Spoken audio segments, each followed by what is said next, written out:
Hello guys, welcome to my YouTube channel. आप देख सकते हैं राम शंकर इलेक्ट्रिक वर्क में। जैसे कि दोस्तों स्वागत है हमारे चैनल में आपका। तो ये दोस्तों है फुटलाइट। ये फुटलाइट है दोस्तों, जो कि ये बेडरूम में लगता है, सीढ़ियों के ऊपर लगता है।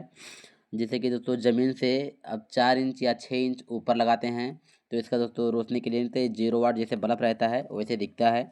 यह है दोस्तों वार्म कलर का, जो कि सबसे बेस्ट लगता है। वार्म कलर लगाते हैं, रोशनी के लिए नहीं लगता है। जैसे कि अंधेरे में दोस्तों जाने के लिए रहता है, थोड़ा फ़ायदा रहता है जाने में। और दोस्तों चैनल को सब्सक्राइब लाइक ज़रूर कीजिए। तब तक दोस्तों ये वीडियो में बने रहिए, लाल बटन को दबाइए।